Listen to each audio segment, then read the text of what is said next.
आज आइए हम एक साथ हमारे स्वदेश यानी स्वर्ग के बारे में सोचने का समय लें। आइए इब्रानियों 11 आयत 15 की पुस्तक के वचनों पर एक नजर डालें। और जिस देश से वे निकल आए थे, यदि उसकी स्तुति करते तो उन्हें लौट जाने का अवसर था। पर वे एक उत्तम अर्थात किस देश के अभिलाषी हैं? स्वर्गीय देश के अभिलाषी है। वास्तव में हमारा स्वदेश स्वर्ग का अनंत राज्य है। हम इस पृथ्वी पर आकर स्वर्गीय देश की महिमा को भूल गए। इस पृथ्वी पर रहते हुए हम इस बात पर बिल्कुल विचार नहीं करते कि हमारे मृत्यु के बाद हमारा क्या होगा, हम स्वर्ग में जाएंगे या नहीं। इस तरह से हम अपना जीवन जीते हैं।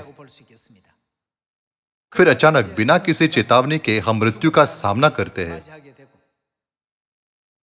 इसलिए यह कहा गया है, जिस देश से वे निकल आए थे यदि उसकी स्तुति करते हैं। बहुत सारे लोग हैं जो उस देश के बारे में सोचते भी नहीं हैं। स्वर्ग के बारे में सोचे बिना, नरक के बारे में सोचे बिना, अनंत जीवन और खुशी के बारे में सोचे बिना वे परमेश्वर द्वारा दिए गए हर एक दिन को बर्बाद कर रहे हैं। हमारा घर अनंत स्वर्ग का राज्य है। स्वर्ग हमारा स्वदेश है। एक दृश्य में याकूब ने मिस्र के राजा फिरौन के साथ बातचीत की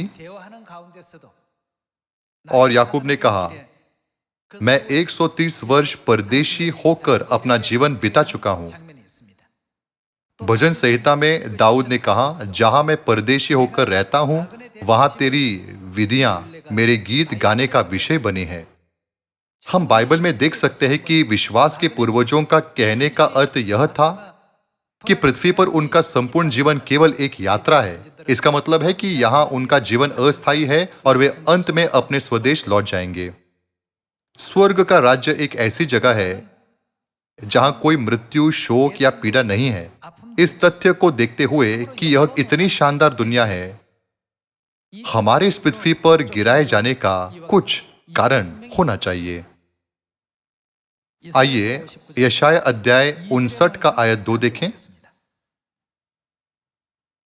परंतु तुम्हारे अधर्म के कामों ने तुमको तुम्हारे परमेश्वर से अलग कर दिया है और तुम्हारे पापों के कारण उसका मुख तुमसे ऐसा छिपा है कि वह नहीं सुनता। बाइबल हमें इस प्रकार सिखाती है। बाइबल हमें सिखाती है कि हम वही हैं जिन्हें अपने अधर्म के कारण स्वर्ग से निकाल दिया गया था। आत्मिक दृष्टिकोण से यहां तक कि जिस व्यक्ति ने अपने जन्म के बाद से कभी कोई पाप नहीं किया है, उसे भी पाप करने वाला माना जाता है।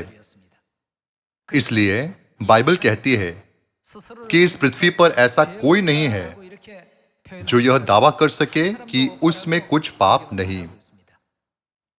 आइए हम पहला यूहन्ना अध्याय 1 आयत 8 देखें। यदि हम कहें कि हम में कुछ भी पाप नहीं, तो अपने आप को धोखा देते हैं और हम में सत्य नहीं।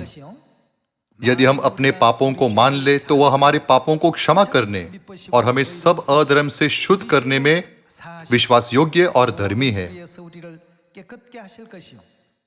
यदि हम कहें कि हमने पाप नहीं किया, तो उसे झूठा ठहराते हैं और उसका वचन हम में नहीं है। बाइबल हमें बताती है कि हम पापी हैं, जिन्हें स्वर्ग से पाप करने के बाद इस पृथ्वी पर गिरा दिया गया था।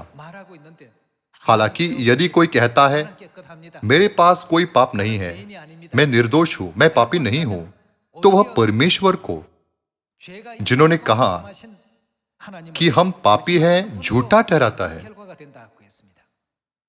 सभी लोगों, इससे कोई फर्क नहीं पड़ता कि हम इस पृथ्वी पर एक प्रभावशाली व्यक्ति बने या नहीं। इसके बजाय हमें यह सोचकर अपने जीवन जीना चाहिए कि मैं अपने स्वर्गीय घर कैसे लौट सकता हूं। यदि हम ऐसा करते हैं तो हम इस पृथ्वी पर अपने जीवन के सही अर्थ को और लक्ष्यों की उचित समझ को स्पष्ट रूप से प्राप्त कर सकते हैं।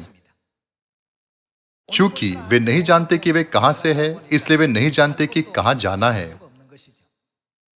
यदि आप उनसे सरल प्रश्न पूछते हैं, आपके जीवन का उद्देश्य क्या है, तो अधिकांश लोग पृथ्वी पर अपने जीवन का उद्देश्य नहीं जानते। वे सिर्फ इतना कहते हैं, मैं बस इसलिए जीता हूं क्योंकि मुझे अपने परिवार की देखभाल करने और अपने बच्चों की परवरिश करने की आवश्यकता है। मैं एक घर खरीदने के लिए जीता हूं क्योंकि मेरे पास वह नहीं है। यह हमारे जीवन के लक्ष्य नहीं होने चाहिए। खोए हुए अनंत स्वर्ग के राज्य में लौटना सबसे सार्थक कार्य है जो हमारे जीवन में किया जाना चाहिए। मैं आशा करता हूं कि आपने इस उपदेश से अधिक अनुग्रह प्राप्त किया होगा। आपका बहुत बहुत धन्यवाद।